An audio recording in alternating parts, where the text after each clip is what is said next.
Welcome. In today's video, we'll explore the cunning strategies used by Screwtape in C.S. Lewis's The Screwtape Letters to lead humans astray from their spiritual path. Discover how this veteran demon manipulates thoughts, emotions, and decisions to weaken faith. Let's get started. Letter 1. My dear Wormwood, I note what you say about guiding our patient's reading and ensuring he spends ample time with his materialist friend. But are you not being a tad naive? It seems as though you believe that argumentation is the way to keep him out of the enemy's grasp. That might have been effective if he lived a few centuries ago. During that time, humans still had a firm grasp on what was proven and what wasn't. And if something was proven, they genuinely believed it. They still associated thought with action and were willing to change their way of life based on reasoned argumentation. However, with the advent of the weekly press and other such influences, we have largely altered that dynamic. Your man has been accustomed, since childhood, to entertain a multitude of conflicting philosophies in his mind. He doesn't view doctrines as inherently true or false, but rather as academic or practical, outdated or modern, conventional or radical. Jargon, not argument, is your best tool in keeping him away from the church. Don't waste time trying to convince him that materialism is true. Convince him instead that it is strong or stark or courageous, that it represents the future of philosophy. That's what he cares about. The problem with argumentation is that it shifts the entire struggle onto the enemy's turf. He can argue too, whereas in the type of practical propaganda I am suggesting, he has been proven for centuries to be greatly inferior to our Father below. By engaging in argumentation, you awaken the patient's reason. And once it's awakened, who can predict the outcome? Even if a particular line of thought can be twisted in our favor, you'll find that you've reinforced in your patient the dangerous habit of focusing on universal issues and diverting his attention from immediate sensory experiences. Your goal is to fix his attention on the stream of daily life. Teach him to label it as real life and discourage him from questioning what he means by real. Remember, he's not like you, a pure spirit. Never having been human, oh, the detestable advantage of the enemy, you fail to realize how enslaved they are to the pressures of the mundane. I once had a patient, a staunch atheist, who frequented the British Museum. One day as he sat reading, I noticed his thoughts beginning to stray. The enemy, naturally, was at his side in an instant. Before I knew it, my 20 years of work were beginning to unravel. Had I panicked and tried to defend my position with arguments, I would have been defeated. But I wasn't so foolish. I immediately targeted the aspect of the man that I had the most control over and suggested that it was time for lunch. The enemy presumably countered with the suggestion, you know how one can never quite overhear what he says to them, that this matter was more pressing than lunch. At least, I believe that must have been his argument, for when I responded, exactly, in fact, far too important to address at the end of the morning, the patient visibly perked up. And by the time I added, much better to return after lunch with a fresh perspective, he was already halfway out the door. Once he hit the street, the battle was won. I showed him a newsboy shouting the noon edition and a number 73 bus passing by, and before he reached the bottom of the stairs, I had instilled in him an unshakable conviction that, regardless of the odd ideas that might come to a man's mind when he's alone with his books, a healthy dose of real life, by which he meant the bus and the newsboy, was enough to prove that all that sort of thing simply couldn't be true. He realized he'd narrowly escaped, and in later years he enjoyed discussing that inarticulate sense for actuality, which is our ultimate safeguard against the aberrations of mere logic. He's now safely ensconced in our Father's house. Do you begin to see the point? Thanks to the processes we set in motion centuries ago, they find it nearly impossible to believe in the unfamiliar when the familiar is right before their eyes. Keep hammering home the ordinariness of things, and above all, refrain from using science, the actual sciences, as a defense against Christianity. It will only encourage him to ponder realities he can't touch or see. There have been unfortunate cases among the modern physicists. If he insists on delving into science, steer him toward economics and sociology. Don't let him stray from that invaluable real life.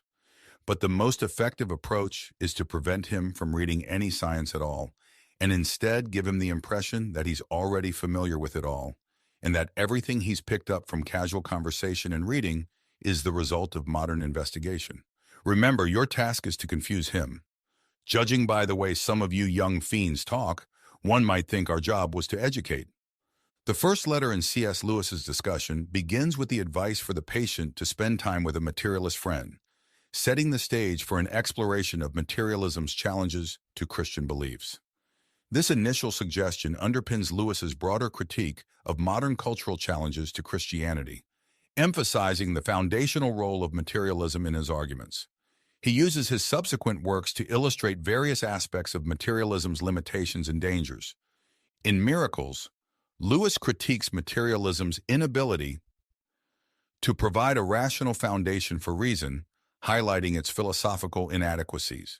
In The Abolition of Man, he discusses the erosion of human dignity stemming from a materialistic disregard for beauty, suggesting a devaluation of non-materialistic qualities. In The Problem of Pain, Lewis argues that materialism fails to offer a satisfying explanation for pain or a comforting prospect, contrasting it with the spiritual hope offered by Christianity. From the outset of the Screwtape Letters, the titular character, Screwtape, dismisses the use of logical argument as a means to detract the patient from God, critiquing the modern reliance on utility over truth. Screwtape advises his pupil, Wormwood, to prioritize the appearance of strength and courage in materialism over its truthfulness, thus highlighting the strategic use of jargon over logical reasoning. Lewis contrasts this approach in his writings, showcasing his adeptness in argumentation and presenting a counter-narrative to the Enlightenment's claims. He posits that true reasoning necessitates a spiritual dimension, an insight that led him to Christianity after recognizing the insufficiency of rationalism and materialism in fully explaining the world. In the concluding remarks of the first letter, Screwtape reflects on the enduring skepticism towards the unfamiliar, a skepticism fostered by Enlightenment principles that prioritize tangible, measurable knowledge. This irony is not lost on Lewis, who points out that even scientific knowledge relies on the unprovable assumption of an orderly and reliable world. By having Screwtape caution against logic, Lewis confronts the cultural misconception that science and faith are inherently contradictory, advocating for a synthesis of faith and rational inquiry. Letter 2. My dear Wormwood, I note with grave displeasure that your patient has become a Christian. Do not entertain the hope that you will evade the usual penalties. Indeed, in your better moments, I trust you would hardly even wish to do so. In the interim, we must make the best of the situation. There is no need to despair. Hundreds of these adult converts have been reclaimed after a brief stint in the enemy's camp and are now with us. All the habits of the patient, both mental and physical, are still in our favor. One of our greatest allies at present is the Church itself. Do not misunderstand me. I do not mean the Church as we perceive her to be spread, but rather the Church throughout all time and space, rooted in eternity, formidable as an army with banners. That, I confess, is a spectacle that unsettles even our boldest tempters. But fortunately, it remains entirely invisible to these humans. All your patient sees is the half-completed ersatz Gothic structure on the new development estate.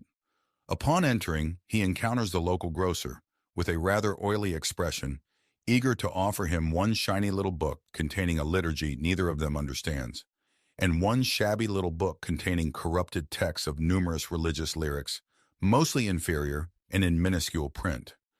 As he takes his seat and surveys his surroundings, he sees only the assortment of neighbors whom he had previously avoided. It is imperative that you exert substantial pressure on those neighbors. Keep his mind oscillating between the phrase, the body of Christ, and the actual countenances in the neighboring pew. It matters very little, of course, who actually occupies that neighboring pew. Even if you know one of them to be a formidable adversary on the enemy's side, it makes no difference. Your patient, thanks to our Father below, is a fool. Provided any of those neighbors sing off-key, have squeaky boots, possess double chins, or wear peculiar attire, the patient will readily conclude that their religion must therefore be absurd in some manner. At his current stage, you see, he envisions Christians in his mind as spiritual beings, although in reality, his perception is largely visual. His mind is inundated with images of togas, sandals, armor, and bare legs, and the mere fact that the other congregants wear contemporary clothing poses a genuine, albeit unconscious, challenge to him. Never allow this issue to surface. Never permit him to ponder what he expected them to resemble. Keep everything vague in his mind for now, and you will have all of eternity to amuse yourself by instilling in him the peculiar clarity that hell provides. Therefore, labor diligently on the disappointment or letdown that is undoubtedly imminent during the patient's initial weeks as a churchgoer. The enemy permits this disillusionment to occur at the onset of every human endeavor. It arises when the boy, enchanted by tales from the Odyssey in his nursery, endeavors to genuinely learn Greek. It arises when newlyweds, enamored with each other, embark on the arduous task of cohabitation. In every facet of life, it signifies the shift from idealistic aspirations to arduous endeavors. The enemy undertakes this risk because of his peculiar fancy to transform all these contemptible human pests into what he terms his free lovers and servants. Sons is the term he employs, demonstrating his penchant for degrading the entire spiritual realm through unnatural alliances with bipedal creatures. Desiring their autonomy, he consequently refuses to transport them, through their mere affections and habits, to any of the objectives he sets before them. He leaves them to their own devices, and therein lies our opportunity. However, remember, therein also lies our peril.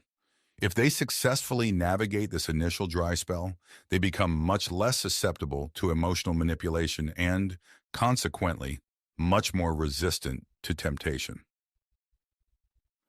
Until now, I have been assuming that the individuals in the neighboring pew present no rational grounds for disappointment.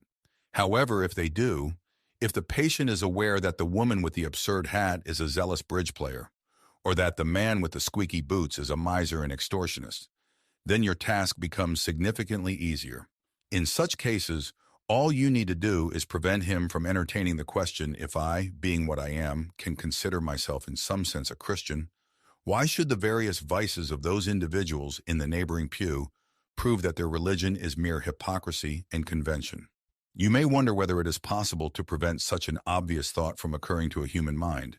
It is indeed, Wormwood, it is. Handle him correctly, and it will never even cross his mind. He has not been in the enemy's service long enough to possess any genuine humility.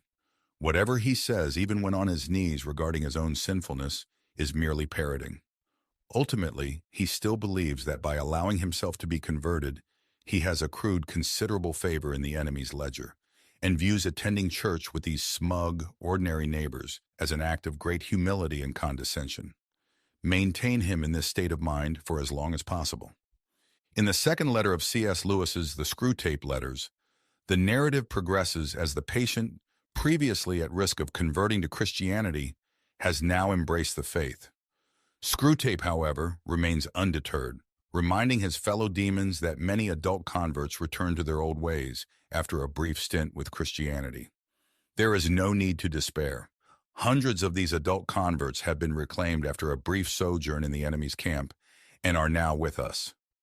Lewis uses this development to delve into the concept of Christian conversion as more than just a momentary decision but a lifelong journey. Contrary to some theological views that regard accepting Christ as a one-time decision guaranteeing a place in heaven, Lewis emphasizes the ongoing nature of spiritual growth and struggle. He argues that conversion marks the beginning of a process of sanctification, a continuous battle against sin and a commitment to spiritual discipline that does not end until one reaches heaven. Screwtape's letters provide a dual perspective on the church. On one hand, Screwtape describes the church in disparaging terms, as a place filled with social misfits and uninspiring rituals, which mirrors Lewis's own mixed feelings about his experiences with the Anglican Church. He describes his local parish as a sham Gothic erection on the new building estate, and criticizes the quality of the liturgical texts in hymns. Despite his criticisms, Lewis remained a committed churchgoer, attending services at Heading Quarry and participating in the daily prayers at Magdalen College, Oxford. This commitment reflects his belief in the spiritual essence of the church, transcending its earthly imperfections. Moreover, Screwtape offers a grudging acknowledgement of the church's spiritual power, describing it as spread out through all time and space and rooted in eternity, terrible as an army with banners. This description underscores the formidable spiritual presence and historical continuity of the Church, aspects that Lewis revered. The letter also touches on Lewis's broader spiritual philosophy, as articulated in Mere Christianity. He proposes that God uses life's difficulties to strengthen our moral and spiritual resolve, encouraging choices based on righteousness rather than mere feelings. Screwtape, distorting this idea, claims that God does not allow mere affection and habit to dictate spiritual progress, which aligns with Lewis's emphasis on conscious and deliberate faith. Through this letter, Lewis illustrates the complexities of faith, the imperfect yet spiritually essential nature of the Church, and the ongoing challenges faced by believers in their journey toward sanctification. Letter 3. My dear Wormwood, I am exceedingly pleased with the information you've shared regarding this man's relationship with his mother. However, you must capitalize on this advantage. The enemy will be working from the center outward, gradually bringing more and more of the patient's behavior under the new standard, and may soon reach his conduct towards the old lady. You must act preemptively. Maintain close contact with our colleague Glubose, who oversees the mother, and cultivate within that household a firm habit of mutual annoyance. Daily irritations. The following methods are effective. Keep his focus on the inner life. He perceives his conversion as an internal affair. Thus, his attention is primarily directed towards the states of his own mind, or rather, towards that sanitized version of them, which you should allow him to see. Foster this. Divert his attention from basic duties towards advanced and spiritual ones. Exacerbate that most useful human trait, the aversion and neglect of the obvious. You must bring him to a state where he can engage in self-examination for an hour without discovering any of those truths about himself, which are glaringly obvious to anyone who has lived in the same household or worked in the same office. It is undoubtedly impossible to prevent him from praying for his mother, but we have methods to render those prayers harmless. Ensure they are always very spiritual, that he is perpetually concerned with the state of her soul and never with her physical ailments. This serves two purposes. Firstly, it keeps his attention fixed on what he perceives as her sins, which with a little guidance from you, can be made to mean any of her actions that inconvenience or irritate him. Thus you can exacerbate the wounds of the day even while he is on his knees. The process is not at all challenging, and you will find it quite entertaining. Secondly, since his notions about her soul will be crude and often erroneous, he will to some extent be praying for an imaginary person, and it will be your task to gradually make that imaginary person less and less like the real mother, the sharp-tongued old lady at the breakfast table. In due time, you may create such a divide that no thoughts or feelings from his prayers for the imagined mother will ever influence his treatment of the real one. I've had patients so well manipulated that they could swiftly transition from fervent prayers for a spouse or child's soul to verbally or physically abusing the real spouse or child without any sense of remorse. After living together for many years, two humans often develop tones of voice and facial expressions that are nearly unbearable to each other. Exploit this. Make your patient acutely aware of that specific lift of his mother's eyebrows that he detested in his childhood, and encourage him to dwell on how much he despises it. Let him assume that she knows how aggravating it is and does it deliberately to annoy him. If you're proficient at your job, he won't notice the enormous improbability of this assumption. And naturally, never let him suspect that he also has tones and expressions that similarly irritate her. As he cannot perceive himself, this is easily managed. In civilized life, domestic animosity often manifests in innocuous-sounding remarks that, when delivered in a particular tone or context, feel like a blow to the face. To perpetuate this dynamic, you and Glubose must ensure that each of these two individuals holds a sort of double standard. Your patient must insist that all of his utterances be taken at face value and judged solely on their literal meaning, while simultaneously evaluating all of his mother's utterances with the most hypersensitive interpretation of tone, context, and perceived intent. She must be encouraged to do the same to him. Thus, from every disagreement, they can both emerge convinced or nearly convinced of their own innocence. You know the scenario. I simply inquire about dinner time and she becomes enraged. Once this pattern is firmly established, you have the delightful situation of humans uttering remarks with the explicit intention of causing offense, yet feeling aggrieved when offense is taken. Finally, provide me with information about the old lady's religious stance. Is she at all envious of the new element in her son's life? Does she feel slighted that he should learn from others, and so belatedly what she believes she offered him ample opportunity to learn in childhood? Does she think he is making a great fuss about it, or that he's receiving it on excessively favorable terms? Remember the elder brother in the enemy's narrative.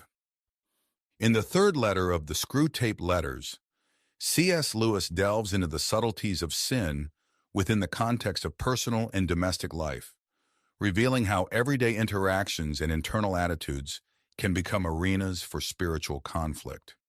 Lewis underscores that sin is not limited to overt, grievous actions like theft or adultery, but often manifests in the ordinary and overlooked aspects of daily life. Lewis highlights how Satan exploits common misunderstandings about sin, particularly the notion that smaller internal missteps, such as jealousy, irritability, or pride, are inconsequential. Yet it is precisely in these areas of thought and attitude where the struggle for moral integrity begins.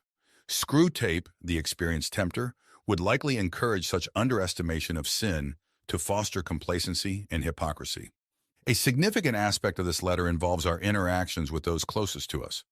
Lewis points out that our spiritual adversaries often push us towards being judgmental of others while ignoring our own faults. This is vividly illustrated through Jesus' admonition about the speck and the plank in Matthew 7.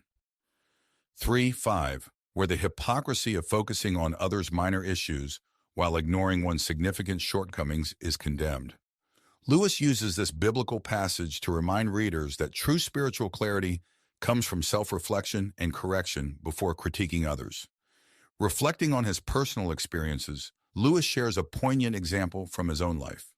During World War I, he and his friend Patty Moore made a pact to take care of each other's parents should one of them fall in battle.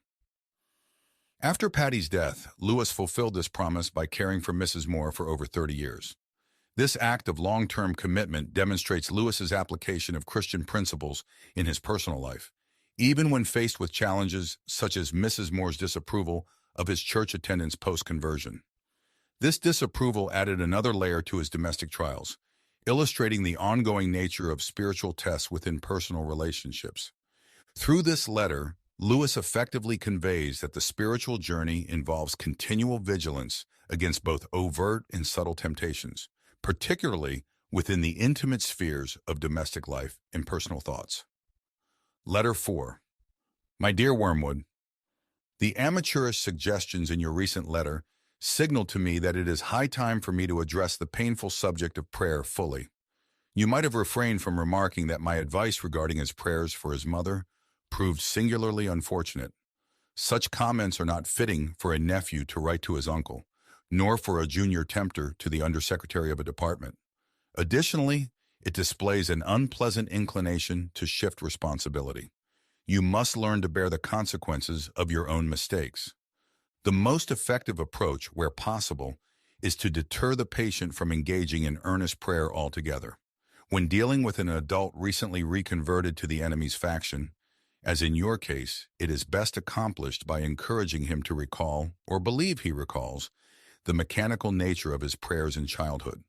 This may lead him to strive for something entirely spontaneous, inward, informal, and irregular. Essentially, an attempt to evoke within himself a vaguely devout mood devoid of genuine willpower and intellect. One of their poets, Coleridge, has noted that he did not pray with moving lips and bended knees, but simply composed his spirit to love and experienced a sense of supplication. This is precisely the type of prayer we desire, and since it bears a superficial resemblance to the prayer of silence practiced by those who are highly advanced in the enemy's service, cunning and indolent patients can be deceived by it for quite some time. At the very least, they can be convinced that their bodily position does not affect their prayers, for they consistently forget what you must always remember, that they are animals, and whatever their bodies do impacts their souls. It is amusing how mortals always envision us as implanting thoughts into their minds, In reality, our most effective work is accomplished by keeping thoughts out. If this approach fails, resort to a more subtle redirection of his intentions. Whenever they focus on the enemy himself, we are thwarted, but there are methods to prevent them from doing so. The simplest is to divert their attention away from him and towards themselves. Keep them fixated on their own thoughts and attempt to elicit feelings through the exertion of their own willpower. When they intend to request charity from him, let them instead endeavor to manufacture feelings of charity within themselves, without recognizing that this is what they are doing. When they intend to pray for courage, let them actually attempt to feel courageous. When they claim to pray for forgiveness, let them strive to feel forgiven. Teach them to gauge the efficacy of each prayer by their success in eliciting the desired feeling, and never allow them to realize how much success or failure of that kind depends on whether they are in good or poor health, fresh or fatigued at the moment. However, the enemy will not remain idle. Wherever there is prayer, there is the risk of his immediate intervention. He is cynically indifferent to the dignity of his position, as well as ours as pure spirits, and towards human animals on their knees. He reveals self-knowledge in a shameless manner. But even if he thwarts your initial attempt at redirection, we possess a subtler weapon. Humans do not commence prayer from that direct perception of him, which we, unfortunately, cannot avoid. They have never experienced that ghastly luminosity, that piercing and searing glare which constitutes the backdrop of perpetual agony in our existence. If you delve into your patient's mind while he prays, you will not find that. If you examine the object to which he directs his attention, you will discover that it is a composite entity containing numerous ludicrous elements. There will be images derived from depictions of the enemy as he appeared during the disreputable episode known as the Incarnation. There will be vaguer, perhaps even crude and childish, images associated with the other two persons. There may even be manifestations of his own reverence and accompanying bodily sensations, objectified and attributed to the object of reverence. I have encountered cases where what the patient referred to as his God was actually situated up and to the left at the corner of the bedroom ceiling, or within his own mind, or embodied in a crucifix on the wall. But regardless of the nature of the composite object, you must ensure that he prays to it, to the entity he has fashioned, rather than to the person who fashioned him. You may even encourage him to attach great significance to the correction and improvement of his composite object, and to maintain its presence in his imagination throughout the entire prayer. For if he ever makes the distinction, if he consciously directs his prayers not to what I perceive thou art, but to what thou truly art, our situation becomes momentarily dire. Once all his thoughts and images have been discarded, or if retained with a full acknowledgement of their purely subjective nature, and the man entrusts himself to the entirely genuine, external, invisible presence, there with him in the room and unknowable by him as he is known by it, well then, anything is possible. In avoiding this situation, this genuine exposure of the soul in prayer, you will be aided by the fact that humans themselves do not desire it as fervently as they believe. Sometimes one can receive more than they bargained for. In the fourth letter of the Screwtape Letters, C.S. Lewis tackles the complexities of prayer and the pitfalls of emotional and mental distractions in spiritual practices. He critiques the reliance on achieving a prayerful mood or an emotionally driven devotional state, which he views as vulnerable to demonic misdirection. Lewis illustrates this through Screwtape's guidance to Wormwood on how to manipulate the patient. Screwtape advises fostering an environment where the patient is drawn away from direct communication with God and instead becomes entangled in a jumble of informal, spontaneous thoughts about God and personal feelings. The danger here, as Lewis sees it, is that such a devotional approach can lead to a form of mental idolatry, where the feelings about prayer become more important than the prayer itself. For Lewis, the essence of prayer lies not in the emotional experience, but in the deliberate act of addressing God, maintaining a clear and purposeful connection. He values the act of prayer over the feeling of being in a prayerful state, emphasizing that true spiritual value is found in intentional and regular communication with God, regardless of the emotional state. While Lewis acknowledges the role of silent prayer in spiritual life, He notes its suitability primarily for those who are spiritually mature. In his later work, Letters to Malcolm, chiefly on prayer, Lewis discusses his own practice of silent prayer, highlighting its challenges and its importance. He describes successful silent prayer as an advanced spiritual exercise that requires one to be at the top of one's form, indicating the level of concentration and spiritual readiness needed. Additionally, Lewis touches on the inherent fears and resistances humans have toward God's presence. He suggests that while Christians may claim to desire God's presence, there is also an underlying fear of truly encountering the divine, reflecting the biblical narrative of Adam and Eve hiding after their sin. This fear and ambivalence provide fertile ground for Screwtape and Wormwood to exploit, as they work to keep the patient from engaging fully and fearlessly with God. Overall, in this letter, Lewis delves deep into the spiritual discipline required for effective prayer, cautioning against allowing emotions or mental images to overshadow the primary goal of direct and intentional communion with God. He underscores the ongoing spiritual battle that involves not only external temptations, but also internal challenges in maintaining a focused and disciplined prayer life. Letter 5. My dear Wormwood, it's somewhat disappointing to anticipate a detailed report on your endeavors and instead receive such a vague outpouring as your last letter. You claim to be delirious with joy because the European humans have initiated another of their wars. I can discern precisely what has transpired with you. You're not delirious, you're simply intoxicated. Reading between the lines of your notably imbalanced account of the patient's sleepless night, I can fairly accurately reconstruct your state of mind. For the first time in your career, you've tasted that wine which is the reward of all our labors, the torment and confusion of a human soul, and it has gone to your head. I can hardly fault you. I do not expect old heads on young shoulders. Did the patient respond to some of your frightful depictions of the future? Did you incorporate some good, self-pitying glances at the happy past? Did you elicit some fine thrills in the pit of his stomach? You played your violin skillfully, didn't you? Well, it's all quite natural. But do bear in mind, Wormwood, that duty precedes pleasure. If any present self-gratification on your part results in the ultimate loss of the prey, you will be left eternally longing for that draught which you are currently relishing for the first time. Conversely, if by steady and clear-headed effort here and now you can ultimately secure his soul, he will then be yours forever. A brimful, living chalice of despair, horror, and astonishment, which you can raise to your lips as often as you please. So do not allow any transient excitement to divert you from the true task of undermining faith and hindering the development of virtues.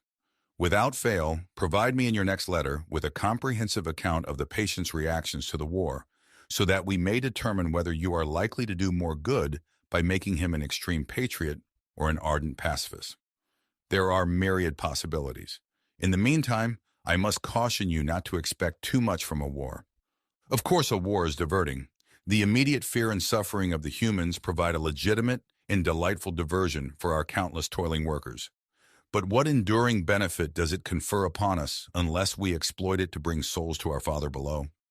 When I witness the temporal suffering of humans who ultimately escape us, I feel as though I have been permitted to sample the first course of a sumptuous banquet, only to be denied the remainder. It is worse than not having tasted it at all. The enemy, true to his barbaric methods of warfare, allows us to witness the brief misery of his favorites only to tantalize and torment us. To deride the incessant hunger which during this current phase of the great conflict, his blockade is undeniably imposing.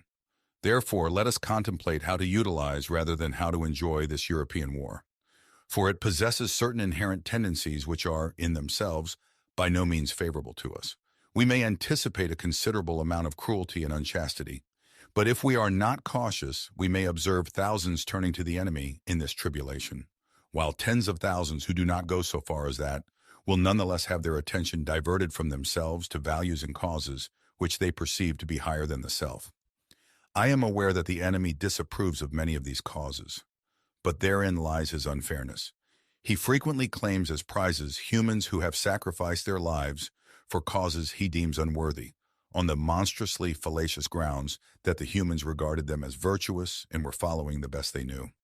Consider also the undesirable deaths that occur in wartime. Men perish in places where they knew they might die, and to which they go, if they are at all aligned with the enemy's faction, prepared.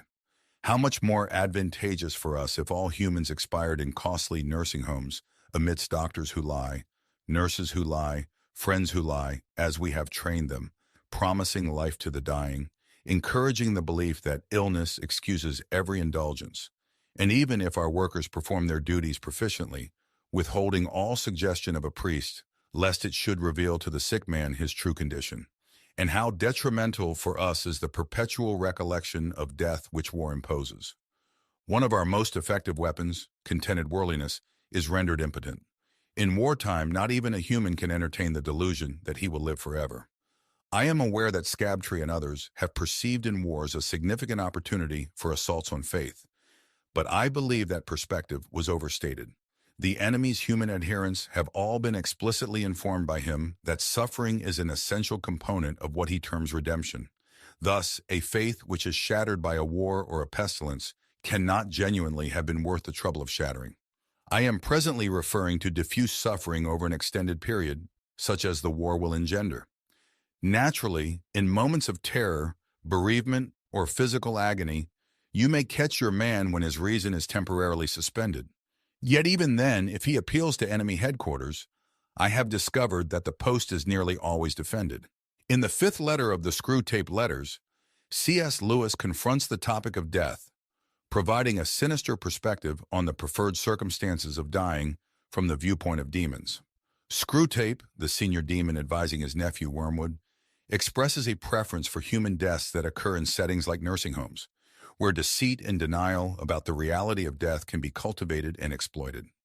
Screwtape revels in the idea of humans dying amid falsehoods, surrounded by doctors, nurses, and friends who perpetuate lies about recovery, indulge every whim under the guise of sickness, and avoid any mention of spiritual counsel that might awaken the dying person to their true spiritual state. This strategy is designed to keep individuals from confronting the reality of their mortality and, by extension, their accountability in the afterlife. Lewis uses this scenario to critique a societal tendency to avoid discussions of death and the eternal consequences of one's beliefs.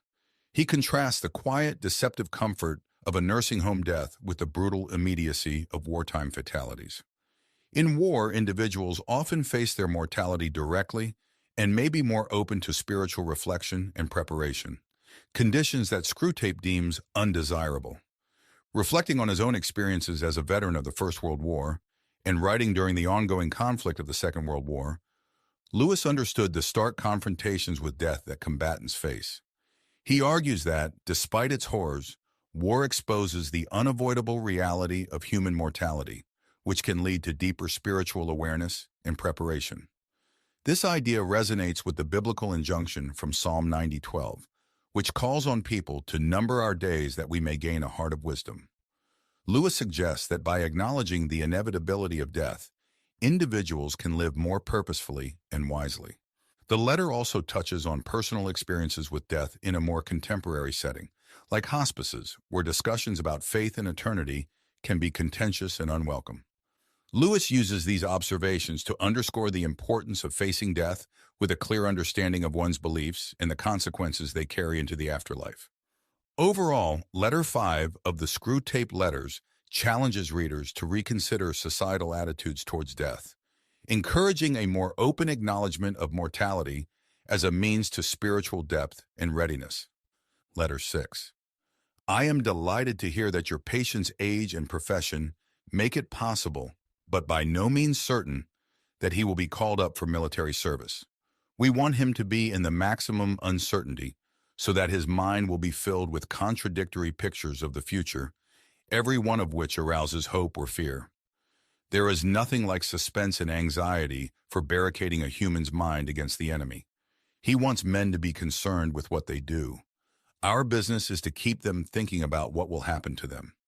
Your patient will, of course, have picked up the notion that he must submit with patience to the enemy's will. What the enemy means by this is primarily that he should accept with patience the tribulation which has actually been dealt out to him, the present anxiety and suspense. It is about this that he is to say, "Thy will be done," and for the daily task of bearing this, that the daily bread will be provided. It is your business to see that the patient never thinks of the present fear as his appointed cross, but only of the things he is afraid of. Let him regard them as his crosses. Let him forget that, since they are incompatible, they cannot all happen to him, and let him try to practice fortitude and patience to them all in advance. For real resignation at the same moment to a dozen different and hypothetical fates is almost impossible, and the enemy does not greatly assist those who are trying to attain it. Resignation to present and actual suffering, even where that suffering consists of fear, is far easier and is usually helped by this direct action. An important spiritual law is here involved. I have explained that you can weaken his prayers by diverting his attention from the enemy himself to his own states of mind about the enemy. On the other hand, fear becomes easier to master when the patient's mind is diverted from the thing feared to the fear itself, considered as a present and undesirable state of his own mind. And when he regards the fear as his appointed cross, he will inevitably think of it as a state of mind. One can therefore formulate the general rule: in all activities of mind which favor our cause, encourage the patient to be unself-conscious and to concentrate on the object. But in all activities favorable to the enemy, bend his mind back on itself. Let an insult or a woman's body so fix his attention outward that he does not reflect, I am now entering into the state called anger or the state called lust. Contrariwise, let the reflection, my feelings are now growing more devout or more charitable, so fix his attention inward that he no longer looks beyond himself to see our enemy or his own neighbors. As regards his more general attitude to the war, you must not rely too much on those feelings of hatred which the humans are so fond of discussing in Christian or anti-Christian periodicals. In his anguish, the patient can, of course, be encouraged to revenge himself by some vindictive feelings directed towards the German leaders, and that is good so far as it goes. But it is usually a sort of melodramatic or mythical hatred directed against imaginary scapegoats. He has never met these people in real life. They are lay figures modeled on what he gets from newspapers. The results of such fanciful hatred are often most disappointing. And of all humans, the English are in this respect the most deplorable milksops. They are creatures of that miserable sort who loudly proclaim that torture is too good for their enemies, and then give tea and cigarettes to the first wounded German pilot who turns up at the back door. Do what you will, there is going to be some benevolence as well as some malice in your patient's soul. The great thing is to direct the malice to his immediate neighbors whom he meets every day, and to thrust his benevolence out to the remote circumference, to people he does not know. The malice thus becomes wholly real, and the benevolence largely imaginary. There is no good at all in inflaming his hatred of Germans if, at the same time, a pernicious habit of charity is growing up between him and his mother, his employer, and the man he meets in the train. Think of your man as a series of concentric circles, his will being the innermost, his intellect coming next, and finally his fantasy. You can hardly hope at once to exclude from all the circles everything that smells of the enemy. But you must keep on shoving all the virtues outward till they are finally located in the circle of fantasy, and all the desirable qualities inward into the will. It is only in so far as they reach the will and are there embodied in habits that the virtues are really fatal to us.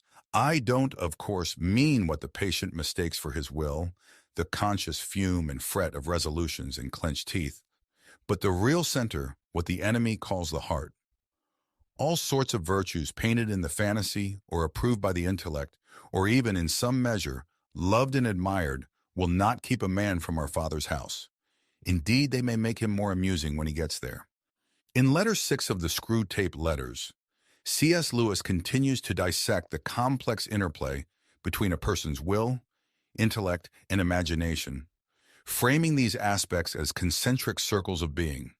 Screwtape, instructing Wormwood, emphasizes the strategic importance of manipulating these elements to ensure the patient's spiritual downfall. The most inner circle represents the will, surrounded by the intellect, with the imagination or fantasy being the outermost layer. Screwtape's advice to Wormwood is to push virtues outward to the realm of fantasy and to draw desirable qualities inward to the will. By doing so, the virtues become less practical and more abstract, reducing their influence on the patient's decisions and actions. Lewis points out that true sins, the ones that have real spiritual consequences, are matters of action influenced by the will, not just by transient feelings or imaginative fantasies. This is why Screwtape encourages Wormwood to preoccupy the patient with his emotions and fantasies, diverting his attention from practical godliness and obedience to God.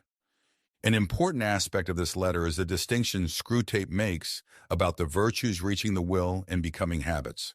According to Screwtape, it is only when virtues become ingrained habits that they pose a real threat to demonic intentions.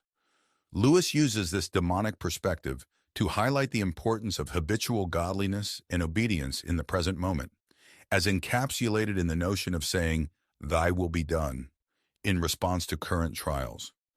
Moreover, Lewis stresses that while our primary focus in spiritual life should be on actions derived from a trained will, the roles of intellect and fantasy should not be underestimated. These aspects, while less directly influential on the will, shape and inform our moral landscape. Lewis himself, through his vast literary output, from the Chronicles of Narnia to Mere Christianity, demonstrates the value of engaging both the imagination and the intellect as pathways to understanding deeper spiritual truths.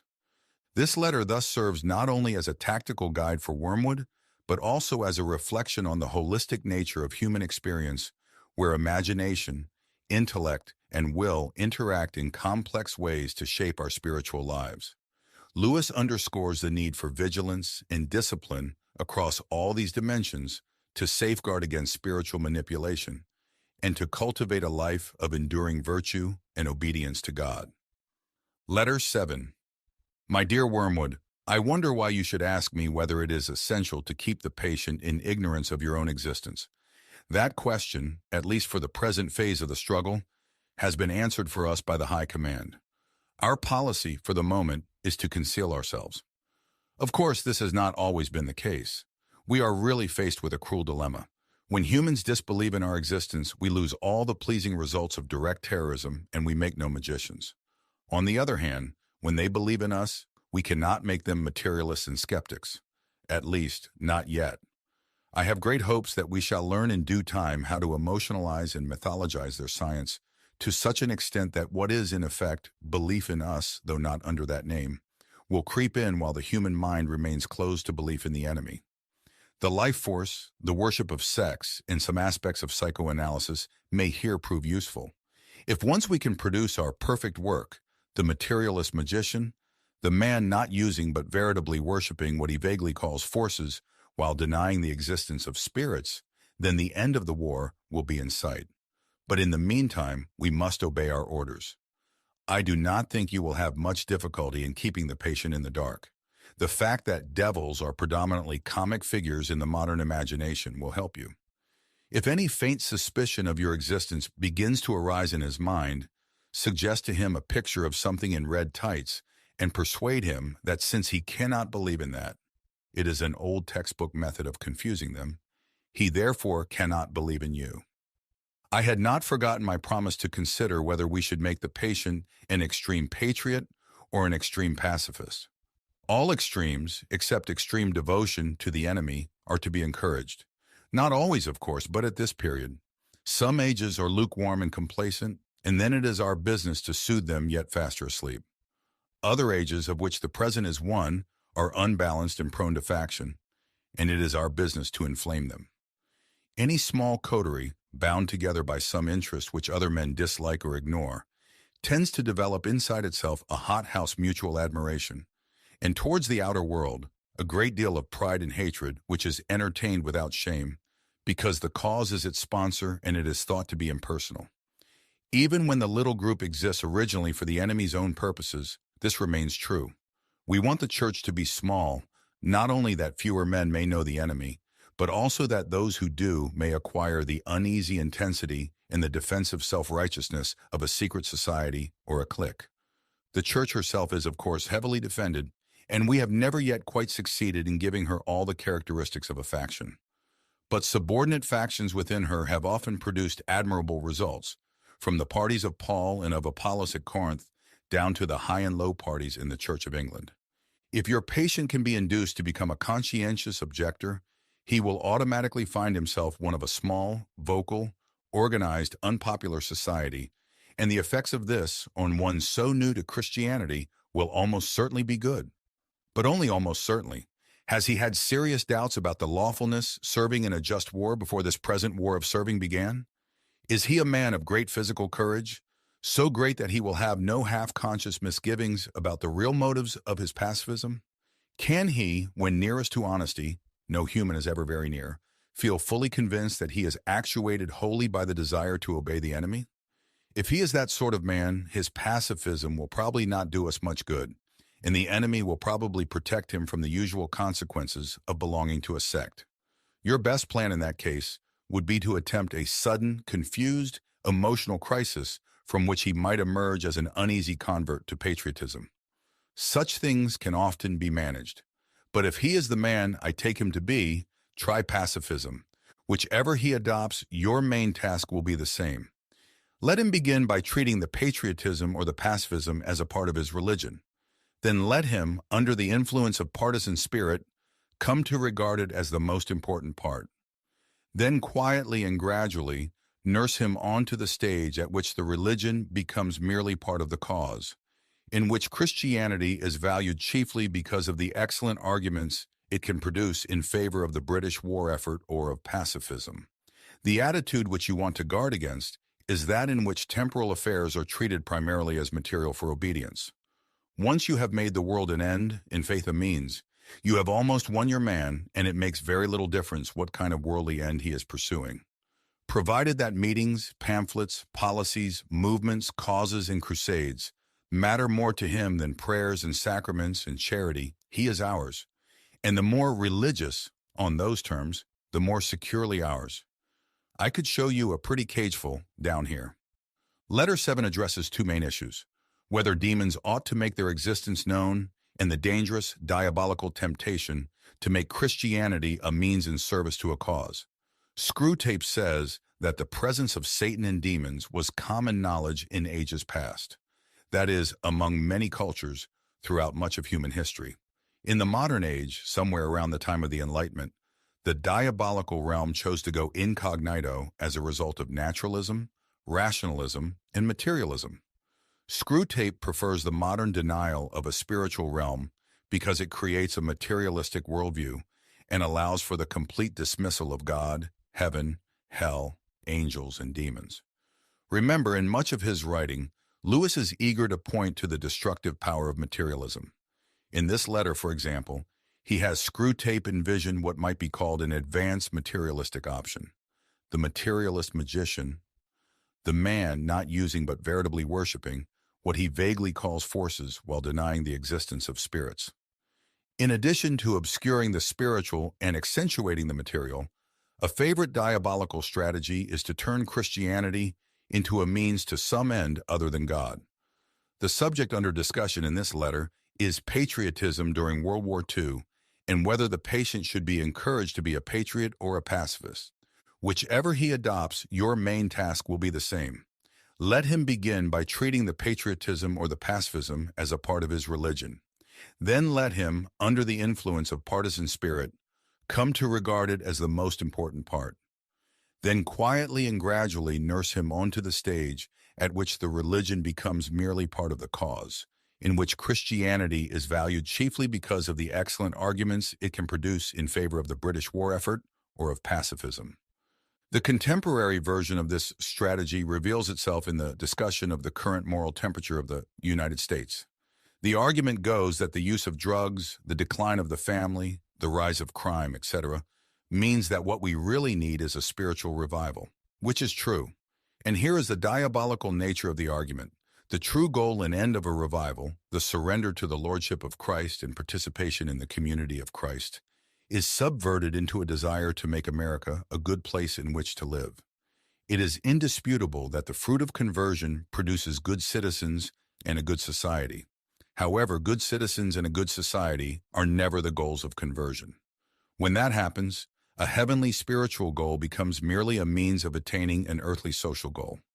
As Screwtape says, once you have made the world an end and faith a means, you have almost won your man. There is another diabolical strategy mentioned in this letter that is worth pointing out, the push to extremes. Screwtape says, all extremes, except extreme devotion to the enemy, are to be encouraged, especially when the present age is unbalanced and prone to faction, and it is our business to inflame them. Letter 8. My dear Wormwood, so you have great hopes that the patient's religious phase is dying away, have you? I always thought the training college had gone to pieces since they put old Slubgob at the head of it. And now I am sure. Has no one ever told you about the law of undulation? Humans are amphibians, half spirit and half animal.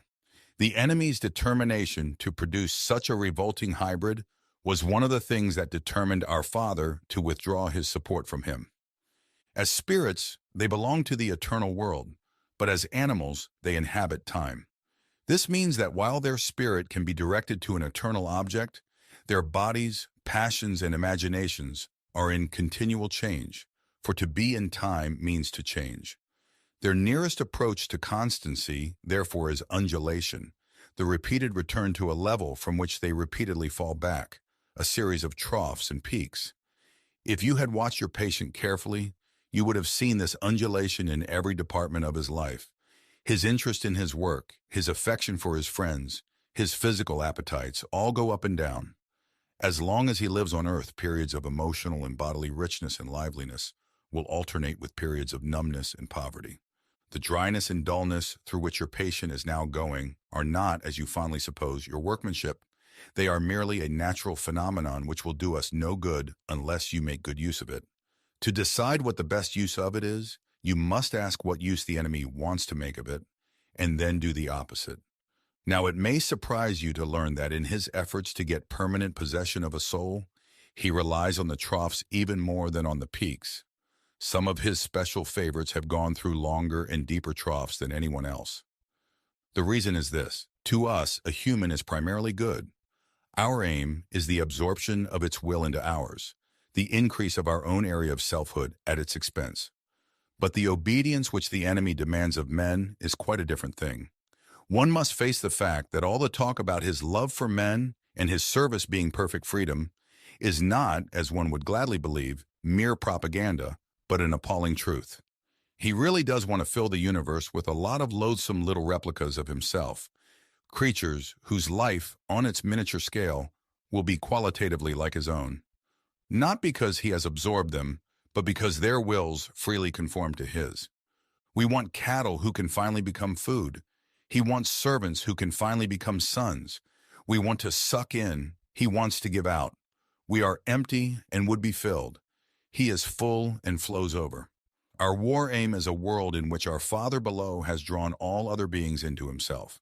The enemy wants a world full of beings united to him, but still distinct. And that is where the troughs come in. You must have often wondered why the enemy does not make more use of his power to be sensibly present to human souls in any degree he chooses and at any moment. But you now see that the irresistible and the indisputable are the two weapons which the very nature of his scheme forbids him to use. Merely to override a human will, as his felt presence in any but the faintest and most mitigated degree would certainly do, would be for him useless. He cannot ravish. He can only woo. For his ignoble idea is to eat the cake and have it. The creatures are to be one with him, but yet themselves. Merely to cancel them or assimilate them will not serve. He is prepared to do a little overriding at the beginning. He will set them off with communications of his presence which, though faint, seem great to them with emotional sweetness, an easy conquest over temptation. But he never allows this state of affairs to last long. Sooner or later he withdraws, if not in fact, at least from their conscious experience, all those supports and incentives.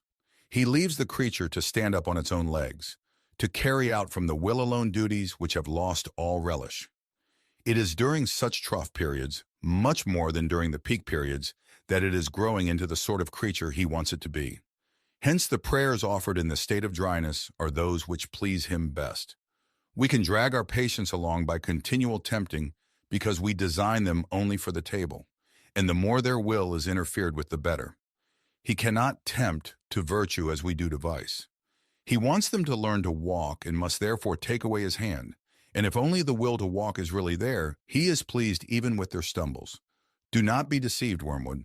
Our cause is never more in danger than when a human, no longer desiring but intending to do our enemy's will, looks round upon a universe from which every trace of him seems to have vanished, and asks why he has been forsaken, and still obeys.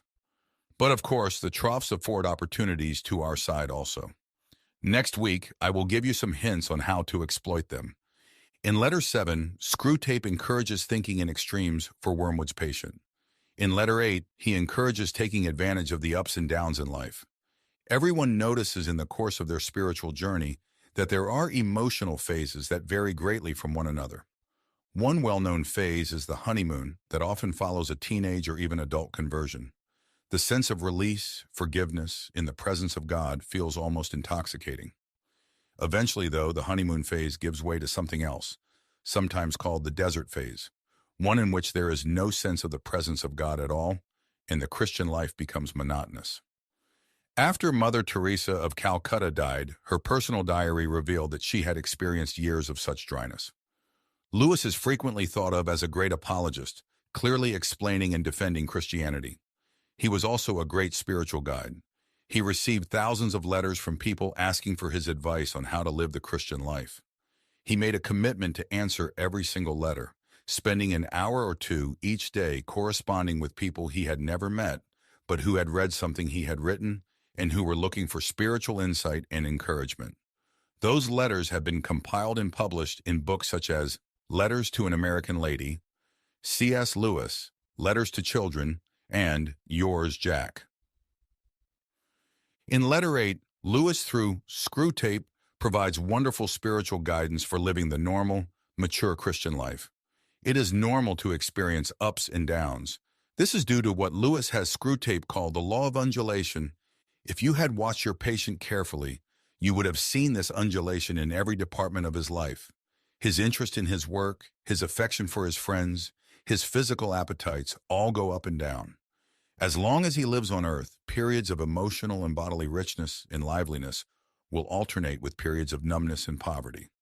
The dryness and dullness through which your patient is now going are not, as you fondly suppose, your workmanship. They are merely a natural phenomenon which will do us no good unless you make a good use of it. Lewis encourages us to understand that though we might prefer emotionally satisfying periods in our spiritual journeys, it is the dry times, or troughs, according to the law of undulation, that most shape our souls. Screwtape knows the true power of those dry periods. Sooner or later, the enemy withdraws, if not in fact, at least from their conscious experience, all those supports and incentives. He leaves the creature to stand up on its own legs, to carry out from the will alone duties which have lost all relish. It is during such trough periods, much more than during the peak periods, that it is growing into the sort of creature he wants it to be. Hence the prayers offered in the state of dryness are those which please him best. It's good to know, and even a comfort, to know that when our spiritual journey is difficult, God is not absent and will never abandon us. He is always working, however we feel, to shape our souls and conform us to the image of Christ. Letter 9. My dear Wormwood, I hope my last letter has convinced you that the trough of dullness or dryness through which your patient is going at present will not, of itself, give you his soul, but needs to be properly exploited. What forms the exploitation should take, I will now consider. In the first place, I have always found that the trough periods of human undulation provide an excellent opportunity for all sensual temptations, particularly those of sex. This may surprise you, because of course there is more physical energy and therefore more potential appetite at the peak periods. But you must remember that the powers of resistance are then also at their highest. The health and spirits which you want to use in producing lust can also, alas, be very easily used for work or play or thought or innocuous merriment. The attack has a much better chance of success when the man's whole inner world is drab and cold and empty. And it is also to be noted that the trough sexuality is subtly different in quality from that of the peak, much less likely to lead to the milk and water phenomenon which the humans call being in love, much more easily drawn into perversions, much less contaminated by those generous and imaginative and even spiritual concomitants which often render human sexuality so disappointing. It is the same with other desires of the flesh. You are much more likely to make your man a sound drunkard by pressing drink on him as an anodyne when he is dull and weary, than by encouraging him to use it as a means of merriment among his friends when he is happy and expansive. Never forget that when we are dealing with any pleasure in its healthy and normal and satisfying form, we are, in a sense, on the enemy's ground. I know we have won many a soul through pleasure. All the same, it is his invention, not ours. He made the pleasures. All our research so far has not enabled us to produce one. All we can do is to encourage the humans to take the pleasures which our enemy has produced, at times, or in ways, or in degrees, which he has forbidden. Hence, we always try to work away from the natural condition of any pleasure to that in which it is least natural, least redolent of its maker, and least pleasurable. An ever-increasing craving for an ever-diminishing pleasure is the formula. It is more certain in its better style. To get the man's soul and give him nothing in return, that is what really gladdens our Father's heart. And the troughs are the time for beginning the process. But there is an even better way of exploiting the trough. I mean through the patient's own thoughts about it. As always, the first step is to keep knowledge out of his mind. Do not let him suspect the law of undulation. Let him assume that the first ardors of his conversion might have been expected to last and ought to have lasted forever, and that his present dryness is an equally permanent condition. Having once got this misconception well fixed in his head, you may then proceed in various ways. It all depends on whether your man is of the desponding type, who can be tempted to despair, or of the wishful thinking type, who can be assured that all is well.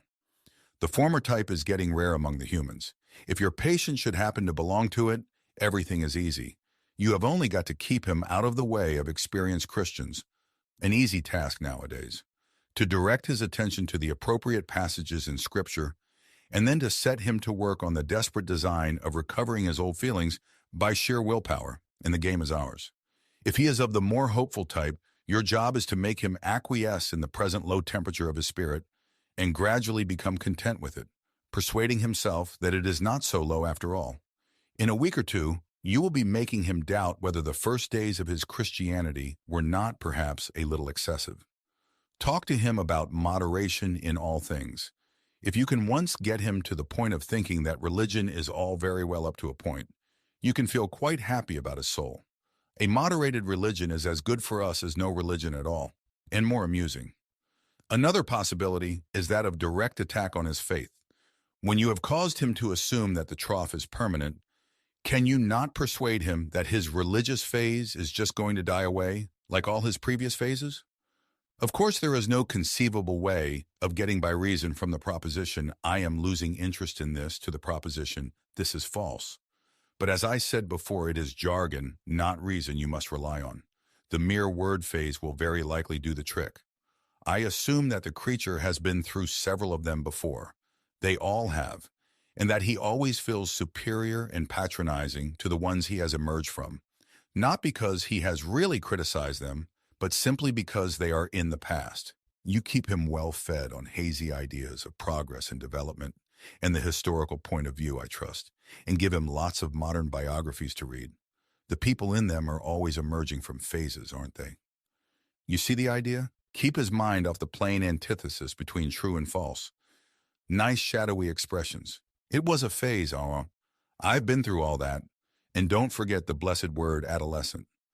In Letter 9, Lewis, through Screwtape, continues as a spiritual guide, helping us navigate life's spiritual phases. On one hand, he makes it clear that the demons want to encourage extremes, for us to either be really up or really down, according to the law of undulation. Each phase and the temperament of each patient can be exploited by the demons. When we are up, we are vulnerable to lust and inappropriate expressions of sensual pleasure.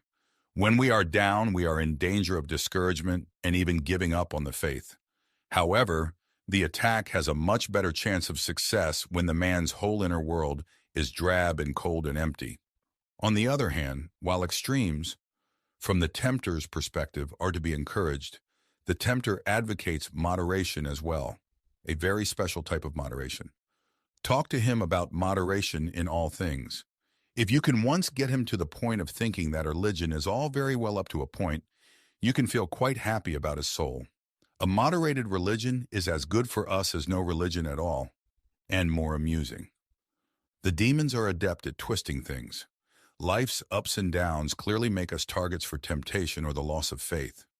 But even moderation can be used to make us spiritually dull. Jesus even warns against it, telling the church at Laodicea that because they were lukewarm, neither hot nor cold, he was about to spit them out of his mouth. Reverend 3:16. Another issue to be considered involves pleasure.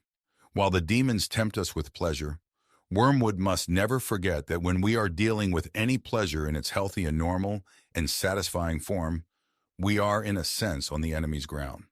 I know we have won many a soul through pleasure. All the same, it is his invention, not ours. He made the pleasures. All our research so far has not enabled us to produce one. All we can do is to encourage the humans to take the pleasures which our enemy has produced, at times, or in ways, or in degrees, which he has forbidden. After Mrs. Moore died in 1951, Lewis was delivered from a life burden and found his life to be rather pleasant and easygoing. During that period, he wrote to a friend saying, "Pray for me." He knew that there were temptations and spiritual dangers, even in the best of times. Letter 10. My dear Wormwood, I was delighted to hear from Triptweeze that your patient has made some very desirable new acquaintances, and that you seem to have used this event in a really promising manner. I gather that the middle-aged married couple who called at his office are just the sort of people we want him to know. Rich, smart, superficially intellectual, and brightly skeptical about everything in the world. I gather they are even vaguely pacifist, not on moral grounds, but from an ingrained habit of belittling anything that concerns the great mass of their fellow men, and from a dash of purely fashionable and literary communism. This is excellent, and you seem to have made good use of all his social, sexual, and intellectual vanity. Tell me more. Did he commit himself deeply? I don't mean in words. There is a subtle play of looks and tones and laughs by which a mortal can imply that he is of the same party as those to whom he is speaking.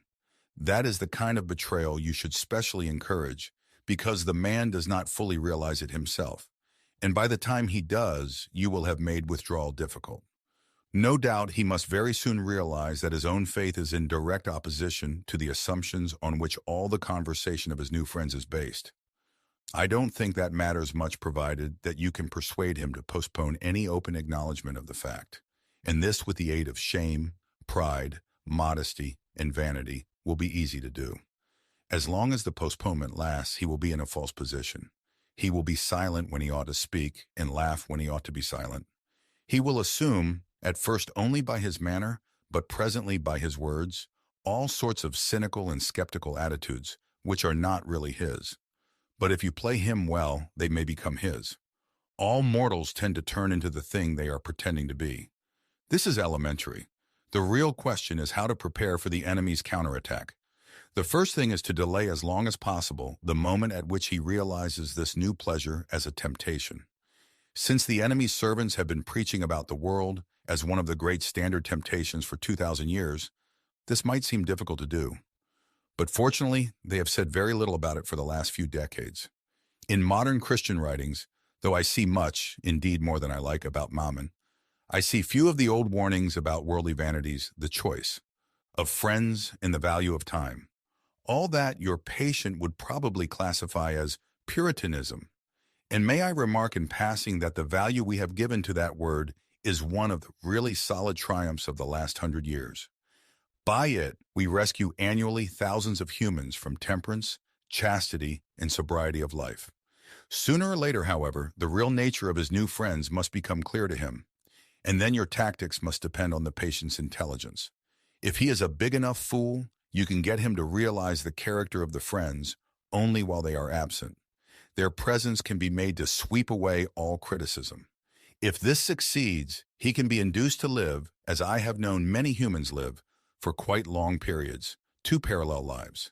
He will not only appear to be, but actually be, a different man in each of the circles he frequents. Failing this, there is a subtler and more entertaining method. He can be made to take a positive pleasure in the perception that the two sides of his life are inconsistent. This is done by exploiting his vanity. He can be taught to enjoy kneeling beside the grocer on Sunday just because he remembers that the grocer could not possibly understand the urbane and mocking world which he inhabited on Saturday evening. And contrariwise, to enjoy the bawdy and blasphemy over coffee with these admirable friends, all the more because he is aware of a deeper spiritual world within him which they cannot understand. You see the idea. The worldly friends touch him on one side and the grocer on the other, and he is the complete, balanced, complex man who sees round them all. Thus, while being permanently treacherous to at least two sets of people, he will feel, instead of shame, a continual undercurrent of self-satisfaction. Finally, if all else fails, you can persuade him, in defiance of conscience, to continue the new acquaintance on the ground that he is, in some unspecified way, doing these people good by the mere fact of drinking their cocktails and laughing at their jokes, and that to cease to do so would be priggish, intolerant, and, of course, puritanical. Meanwhile, you will of course take the obvious precaution of seeing that this new development induces him to spend more than he can afford and to neglect his work and his mother. Her jealousy and alarm and his increasing evasiveness or rudeness will be invaluable for the aggravation of the domestic tension. Letter 10 explores a new dimension of spiritual warfare, social relationships. The patient has just been introduced to a new social set, just the sort of people that PBS and British TV love to show as the Oxford-Cambridge set of the 1940s and 50s, privileged, upper-class, intellectual snobs who love to use cutting, snide humor. Screwtape describes them as rich, smart, superficially intellectual, and brightly skeptical about everything in the world. I gather they are even vaguely pacifist, not on moral grounds, but from an ingrained habit of belittling anything that concerns the great mass of their fellow men, and from a dash of purely fashionable and literary communism. The very arrogant attitude of such people is infectious and corrupting. The danger is social pressure, the desire to be approved of by the in-crowd, which leads to adopting attitudes and actions that are ungodly and therefore diabolical. Added to the spiritual danger is hypocrisy, in which the patient acts one way with his snobby friends and another way when he is around the Christian community. Screwtape explains this to Wormwood. You see the idea. The worldly friends touch him on one side and the grocer on the other, and he is the complete, balanced, complex man who sees round them all. Thus, while being permanently treacherous to at least two sets of people, he will feel, instead of shame, a continual undercurrent of self-satisfaction. This theme of dangerous and destructive social pressure is one that Lewis addresses on several occasions. His essay entitled The Inner Ring, for example, sounds the alarm against social pressure. Unless you take measures to prevent it, this desire is going to be one of the chief motives of your life, from the first day on which you enter your profession until the day you are too old to care. He expands upon this theme in several of his fictional works. In The Silver Chair, Eustace Scrubb discovers Jill Pole crying. Jill was running from them, the inner ring of bullies who controlled her school's social structure. Together, Jill and Eustace escape into Narnia and begin their adventures. In that hideous strength, Mark Studdock, an aspiring academic at a fictional college that feels a lot like Oxford or Cambridge, falls under the spell of an inner ring. Through their influence and his hunger to be in the inner circle, Mark is drawn deeper and deeper into a dark, diabolical plot. Another comment of note in this letter is Screwtape's dictum, all mortals turn into the thing they are pretending to be. Lewis sees this as a powerful principle for good and for ill. In Mere Christianity, he suggests that those of us who desire to grow spiritually, even if we don't feel very holy or righteous, should pretend that we are anyway, for if we do this, eventually our play acting will become a reality. Lewis explains, do not waste time bothering whether you love your neighbor. Act as if you did. As soon as we do this, we find one of the great secrets. When you are behaving as if you love someone, you will presently come to love him. If you injure someone you dislike, you will find yourself disliking him more. Lewis here is functioning as our spiritual guide. Again, he wants us to know that choosing to do what is right, whether we feel like it or not, shapes our souls in ways that are conforming us to the image of Christ.